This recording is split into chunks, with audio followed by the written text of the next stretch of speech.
अन्नपूर्णा सदापूर्णा शंकर प्राणवल्लभे ज्ञान वैराग्य सिद्धार्थम भिक्षाम देहि च पार्वती। माता च पार्वती देवी पिता देवो महेश्वर बांधवास भक्ताम च स्वदेशो भुवन त्रय। प्रेम से बोलिए माता अन्नपूर्णा की जय। आज की वीडियो में आप सुनेंगे अन्नपूर्णा व्रत की कथा। कथा का श्रवण करने के लिए एक लोटा जल और हाथ में पुष्प और थोड़े से अक्षत लेकर हमें कथा का श्रवण करना है। और कथा इस प्रकार से है। एक समय की बात है, काशी नगरी में धनंजय नाम का एक व्यक्ति रहता था। उसकी पत्नी का नाम सुलक्षणा था। वैसे तो उसे हर प्रकार का सुख प्राप्त था, लेकिन निर्धनता यानी गरीबी ही उसके दुख का सबसे बड़ा कारण थी। अब यह दुख उसे हर समय सताता रहता था। एक दिन सुलक्षणा अपने पति से बोली, स्वामी आप कुछ उद्यम करो तो काम चले, इस प्रकार कब तक काम चलेगा। सुलक्षणा की बात धनंजय के मन में बैठ गई और वो उसी दिन विश्वनाथ शंकर जी के सामने बैठ गया और उनको प्रश्न करने के लिए बैठ गया और कहने लगा, हे देवादिदेव विश्वेश्वर, मुझे पूजा पाठ कुछ भी नहीं आता है, केवल तुम्हारे भरोसे ही बैठा हूँ। इतनी विनती करके वो 2-3 दिन तक भूखा प्यासा यूं ही बैठा रहा। उसे इस प्रकार बैठा देखकर भगवान शंकर ने उसके कान में आकर के कहा, अन्नपूर्णा अन्नपूर्णा अन्नपूर्णा। इस प्रकार से 3 बार उन्होंने कहा। फिर धनंजय चिंता में बैठ गया कि ये कौन है और क्या कहकर चला गया। इसी सोच में धनंजय पड़ गया कि मंदिर से उन्हें कुछ ब्राह्मण आते हुए दिखे। उन्होंने ब्राह्मणों से पूछने लगा कि ये अन्नपूर्णा कौन है। ब्राह्मणों ने कहा, तू अन्न छोड़ करके बैठा है, सो तुझे अन्न ही दिखाई दे रहा है, अन्न की ही बात सूझ रही है। तू घर चला जा और जाकर अन्न ग्रहण कर ले। धनंजय घर चला गया और सारी बातें उसने अपनी स्त्री को बताई। तो वो बोली कि हे नाथ, चिंता मत करो, स्वयं शंकर जी ने यह मंत्र दिया है तो वो स्वयं ही इसका खुलासा करेंगे। आप फिर से उनकी आराधना करो। धनंजय फिर से मंदिर चला गया और जैसे के तैसा बैठ गया। अब रात्रि में शंकर जी ने आज्ञा दी, कहा तू पूर्व दिशा में चला जा। धनंजय उनकी बात मानकर पूर्व दिशा में चलने लगा। वो अन्नपूर्णा माता का नाम जपता जाता और रास्ते में फल खाता, झरनों का पानी पीता जाता। इस प्रकार कितने ही दिनों तक वो चलता रहा।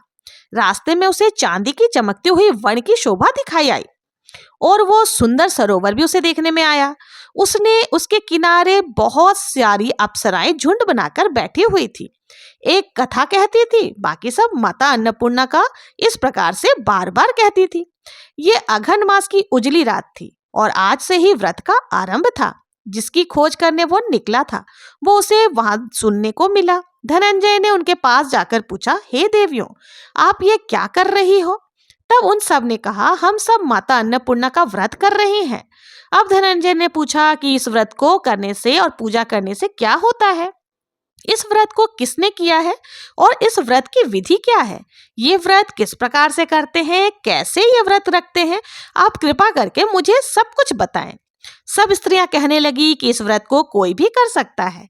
कोई 21 दिनों तक ये व्रत रखता है। कोई 21 दिनों तक जब व्रत रखता है तो 21 गांठ का सूत लेते हैं, यानी कि अगर 21 दिन ना बने तो 1 दिन का उपवास करें, वो भी ना बने तो केवल कथा सुनकर ही प्रसाद लें।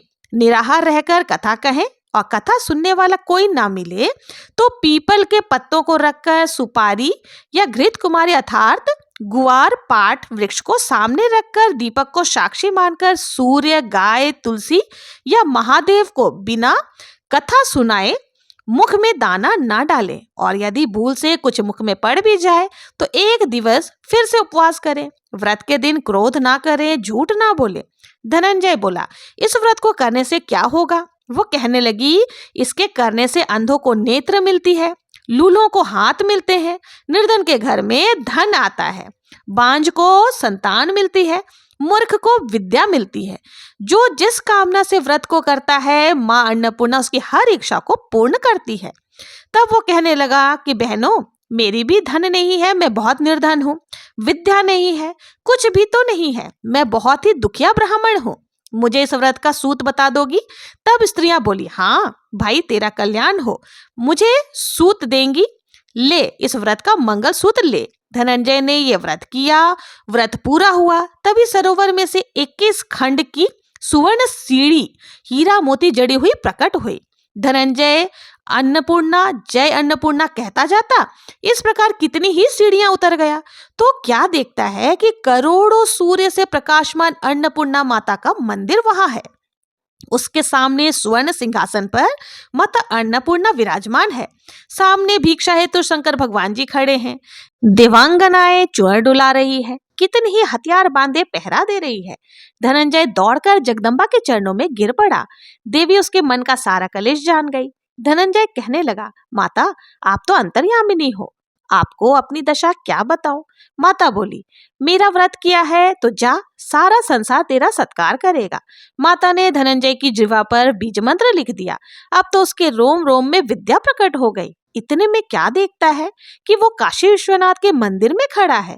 माँ का वरदान लेकर धनंजय जब घर आया और सुलक्षणा से सारी बातें कही, माता जी की कृपा से उसके घर में संपत्ति उमड़ने लगी। छोटा सा घर बहुत बड़ा हो गया और उसके रिश्तेदार ऐसे इकट्ठा होने लगे जैसे शहद के छत्ते से मक्खियां जमा होती है। उसी प्रकार से अनेकों सगे संबंधी आने आकर उनकी खूब बड़ाई करी और कहने लगे कि इतना सारा धन, इतना बड़ा घर, इनका क्या होगा, इनको भोगने वाला तो कोई है नहीं क्योंकि तुम्हारे कोई संतान नहीं है। तो तुम ऐसा करो कि सुलक्षणा के तो संतान हो नहीं सकते, इसलिए तुम दूसरा विवाह कर लो। अनिच्छा होते हुए भी धनंजय को दूसरा विवाह करना पड़ा और सती सुलक्षणा को सौत का दुख उठाना पड़ा। इस प्रकार दिन बीतते गए। फिर अगहन मास आया। नए बंधन से बंधे पति पत्नी ने सुलक्षणा ने कहलाया कि हम व्रत के प्रभाव से सुखी हुए हैं, इस कारण ये व्रत छोड़ना नहीं चाहिए। ये माता जी का प्रताप है जो हम इतने संपन्न और सुखी हैं। सुलक्षणा की बात सुनकर धनंजय उसके वहां आया और व्रत में बैठ गया। नई बहू को इस व्रत की खबर नहीं थी। वो धनंजय के आने की राह देख रही थी। दिन बीतते गए और व्रत पूर्ण होने में सिर्फ 3 दिवस बाकी रह गए थे। नई बहू को खबर पड़ी कि उसके मन में ईर्ष्या की ज्वाला दहक उठी। नई बहू सुलक्षणा के घर आ पहुंची और उसने वहां भगदड़ मचा दी। वो धनंजय को अपने साथ ले गई और थोड़ी देर के लिए नए घर में धनंजय को निंद्रा ने आ दबाया। इसी समय नई बहू ने उसके व्रत का सूत्र अर्थात धागा तोड़कर आग में फेंक दिया। अब तो माता जी को क्रोध आ गया। घर में अकस्मात आग लग गई, सब कुछ जलकर खाक हो गया। जब सुलक्षणा को इस बात का पता चला तो अपने पति को फिर से अपने घर में लेकर के आई। नई बहू रूठकर पिता के घर जा बैठी। पति को परमेश्वर मानने वाली सुलक्षणा बोली, हे नाथ, घबराना नहीं, माता जी की कृपा अलौकिक है। पूत कुपुत्र हो सकता है लेकिन माता कभी भी कुमाता नहीं होती। अब आप श्रद्धा और भक्ति से आराधना शुरू करो, वे जरूर हमारा कल्याण करेंगी। धनंजय ने फिर से माता के पीछे पड़ गया और फिर वही सरोवर सीढ़ी प्रकट हुई और उसमें मां अन्नपूर्णा कहकर वो उतर गया। वहां जाकर माता जी के चरणों में रुदन करने लगा।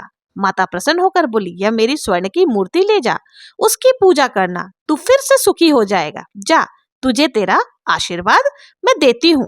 तेरी स्त्री सुलक्षणा ने श्रद्धा से मेरा व्रत पूर्ण किया है, उसे मैंने पुत्र दिया है। धनंजय ने आंखें खोली तो खुद को काशी विश्वनाथ के मंदिर में खड़ा पाया। वहां से फिर उसी प्रकार से घर को आया।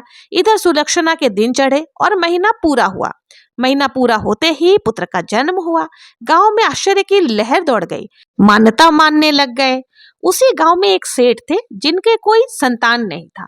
सेठ जी के संतान होने पर उन्होंने अन्नपूर्णा माता का मंदिर बनवा दिया। उसमें माता जी धूमधाम से पधारी, यज्ञ किया गया और धनंजय को मंदिर के आचार्य का पद दे दिया गया। जीविका के लिए मंदिर की दक्षिणा और रहने के लिए बड़ा सुंदर सा भवन दिया गया। धनंजय अपनी स्त्री और पुत्र सहित वहीं रहने लगा। माता जी के चढ़ावे से भरपूर आमदनी होने लगी। उधर नई बहू के पिता के घर डाका पड़ गया और सब कुछ लूट गया। वो भीख मांगकर पेट भरने लगे। सुलक्षणा ने जब इस बात को सुनी कि उनके घर में डाका पड़ गया, उनके पास कुछ भी नहीं बचा है, तो वो उन्हें बुलावा भेजी और अलग घर उनको रहने के लिए दिया। उनके अन्न वस्त्र का प्रबंध किया। धनंजय, सुलक्षणा और उसका पुत्र माता जी की कृपा से आनंद पूर्वक रहने लगे। माता जी ने जैसे इनके भंडारे भरे वैसे सबके भंडारे भरना। माता अन्नपूर्णा की कृपा से जो भी यह कहानी सुने, कहते सुनते हुकारा भरने वाले की भी समस्त मनोकामनाओं को पूर्ण करना। तो ये थी अन्नपूर्णा माता की कथा। अन्नपूर्णा माता की दूसरी पौराणिक कथा के अनुसार एक बार जब पृथ्वी पर अन्न और जल का अकाल पड़ गया था, जमीन बंजर हो गई थी, समस्त संसार में जीवन संकट पैदा हो गया था, लोग अन्न की कमी से भूखों मरने लगे थे। इस समस्या का समाधान करने के लिए सभी ने ब्रह्मा जी और विष्णु जी की पूजा अर्चना शुरू कर दी। हर जगह त्राही त्राही देखकर ऋषियों ने भी ब्रह्मलोक और बैकुंठ धाम में जाकर इस परेशानी का हल जानना चाहा।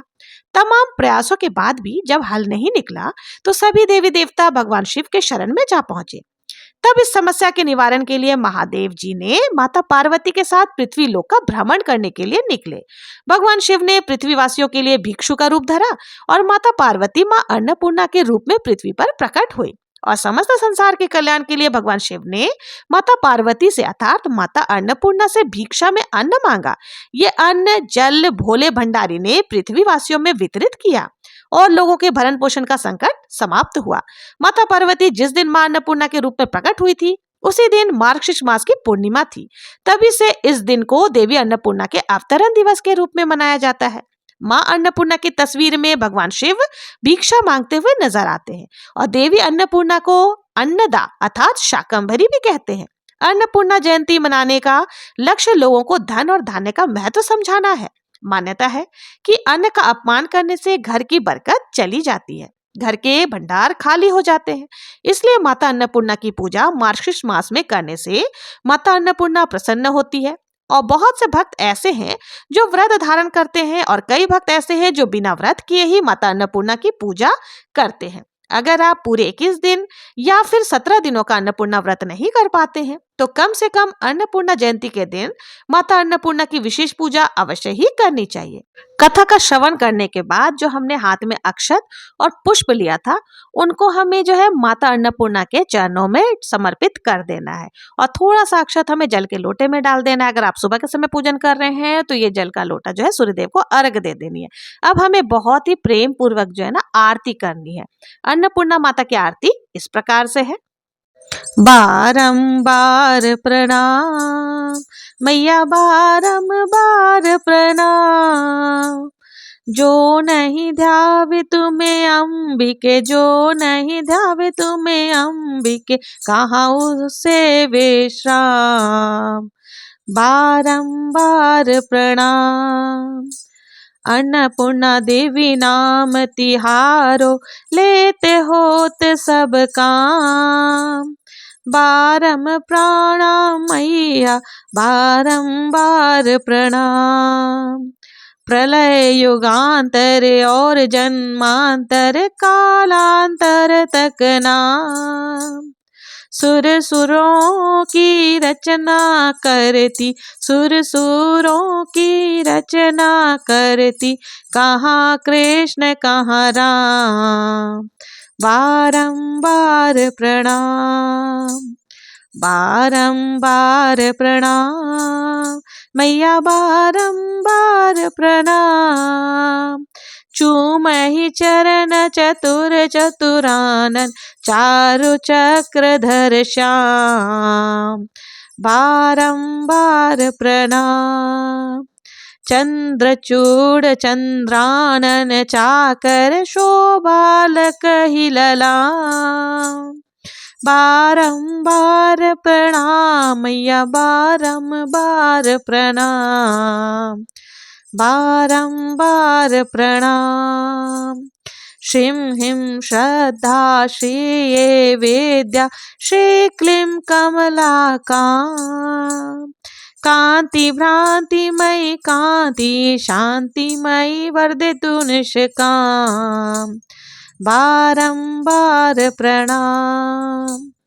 बारंबार प्रणाम मैया बारंबार प्रणाम। बारंबार प्रणाम। माता अन्नपूर्णा की जय। तो ये थी आरती। बहुत ही प्रेम पूर्वक आरती करने के बाद हमें हाथ जोड़ करके पूजा में रही कमियों के लिए क्षमा याचना कर लेनी है। इस प्रकार से आप अन्नपूर्णा माता का व्रत कथा सुन सकते हैं। आप लोगों को ये व्रत कथा कैसी लगी? अगर आप लोगों को मेरा वीडियो पसंद आया हो तो प्लीज मेरे चैनल को लाइक शेयर सब्सक्राइब करना ना भूलें। मिलते हैं नेक्स्ट वीडियो में किसी और पूजा विधि के साथ। तब तक के लिए जय श्री कृष्ण, जय मां अन्नपूर्णा।